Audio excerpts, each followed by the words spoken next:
This is the Anna Phil Interviews in Monaco, talking to Stars and Bars founder Kate Powers. Kate, hello, nice to see you. Hi Anna, how are you? Very well, thank you. Kate, you're American. When you first came to Europe, well, in fact, Monaco, what were the cultural differences that you experienced? Well, first of all, I came when I was 5 years old. Oh my goodness, Yes. okay. So at that time, the difference was, no hot dogs, no hamburgers. My stepfather was Belgian, so we weren't allowed ketchup at home or anything. But actually, since then, leaving and coming back, it wasn't a shock or anything, I didn't have a cultural shock. But what Americans, I think, notice the most is, for one, food is more important over here than in America. Oh, absolutely. Absolutely. Eating and the time we take over here and the pleasure we get from eating. And I think everybody was always so shocked that places were closed between 12 and 2. How can places close down? But French people or Europeans like to take their time. They certainly do. And appreciate their food and enjoy it, their wines. Where in America, it's like 30 minutes, you get a lunch break, you eat to survive over there. And more. then you just keep on going. Right. And the language, of course. Oh, What about the language. the The languages, of course, Americans don't have very many languages. And we don't leave America very much. We travel around America, and so we don't have that variety of languages, except for maybe Spanish. So the language is nice. Living in Monaco, you have people from all over the world living here, so that's always more interesting, I find. And families as well. I'm thinking families. Well, of course. So families are more, in America you eat before, the kids eat earlier, and over here it's more of a family thing. Even the dogs It's a are part of the celebration, family. isn't it? Yes, it's a Absolutely. celebration. The dogs come to the restaurants as well, where in America you don't see dogs in restaurants. No, not at all, not at all. So where did the vision for Stars and Bars come from then? We had the other restaurant before, the Texan, Okay. back in the 80s. And from there we had a lot of children who would come to the restaurant, and we just noticed that they always wanted to come and do their birthdays there, but it was nothing really for children. So we found a location. A friend of mine turned us on to a beautiful location in Fontvieille, actually, first, and that's where the idea came. It was so big, we thought, oh wow, we can do a play area for children, we can do a sports bar, because there's so many sports celebrities living in Monaco, so many sports events. So it would be a perfect place to expose all the different memorabilia that we started collecting, and also have our playroom for children. And we also did a nightclub with live music. There was nothing like that here. But was this for local people or just Americans, or just... No, it was for locals. It was local locals. people here. Even though people, and then we ended up here at this location on the harbor, and very big. And so I was like, oh wow, this is awfully big. And everybody was doubting us, of course, back then too, because I thought it's too big for Monaco. But I think just knowing that there was a need, there was nothing like this. There was no American food, there was no televisions in the bars, there was no happy hours, there was just so much out there to bring in. So it certainly is a success story, but why do you think it is so successful? I think, well, personally, it's very successful because we put our heart into it. To me, I've never done anything That unless... passion. It's really a passion. It was like, I have to say I felt guided. I felt that there was a need, and it just felt really good in me, and no matter what, people said that it's too big and all, I just felt, no, I'm doing the right thing. I know I'm doing the right thing, and if I do it because I care, and because I want to, feed the people or take care of the children and everything, it's going to work out. And I've always trusted, my instinct. But it's more than that. It's almost an institution here, isn't it? It is now. Yes, it is. I feel very blessed. But I think, even though people think it was just a hamburger place, there's really more to it than that. Absolutely. And when we did open it, the children just came running in. They loved it.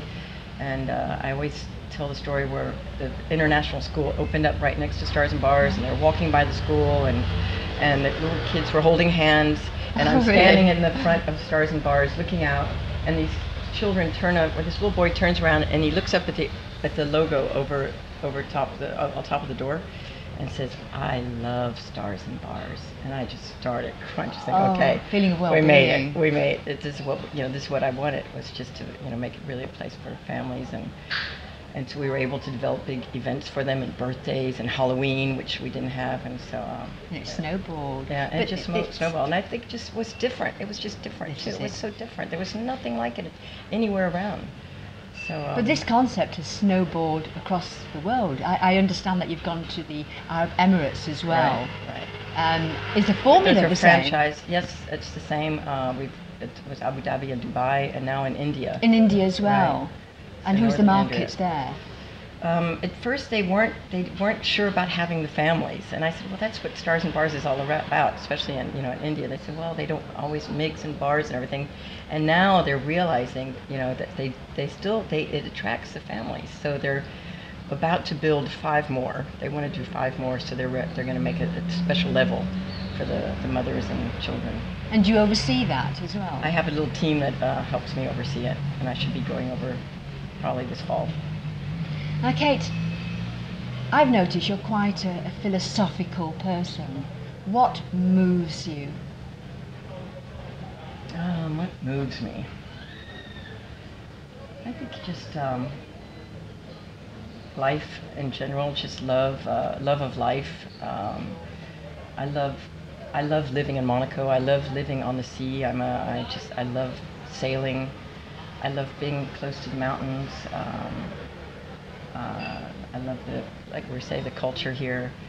I'm a very spiritual person, so my personal development is probably what really keeps me going and what helps me, my creation and my creativity. So I'd say that the trusting the universe and just doing what I can with the passion.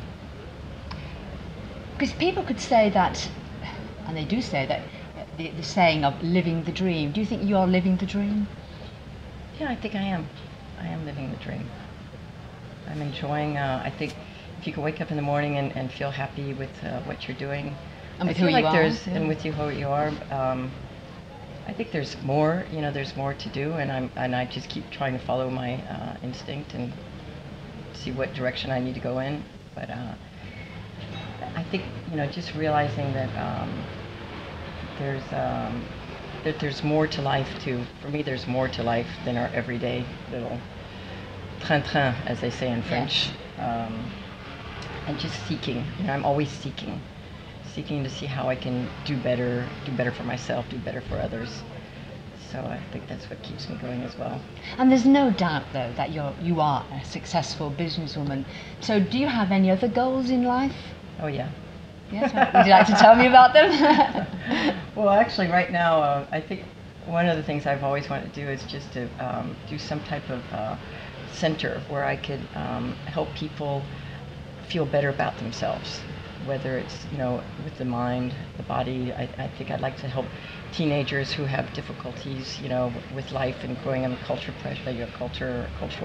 pressures, and I'd like to help with complementary medicine, bring natural medicine into Monaco, have a little clinic where we can go and have seminars and have different people coming in and teaching people how to better take care of themselves, teaching doctors as well, maybe to expand their horizon and their awareness. So yeah, that's been my passion for a while now. I study a lot about natural medicine and personal development to help children. I think in schools, I think that would be nice if they had classes of personal development where they could learn to feel better about themselves, to understand their peers, to understand their parents. And now there's meditation going into the hospital, which I think is really good. So I think meditation in the schools. So if I could do like a little center where I can introduce that, I think it would be fabulous. I think it'd be great for Monaco. A lot of people leave Monaco to go get different types of healings. Why not have it in Monaco? Bring it here, Yes. in effect. So that's where my goal is now. I go to bed at night reading my health books, whether it's for the body, the mind, or the soul. So anything I can do to help to give back. I would like to do something to give back for the beautiful life I've had. An off-the-cuff question: what's your favourite colour? Purple. Purple. Purple should happen if it's mine too. Yeah.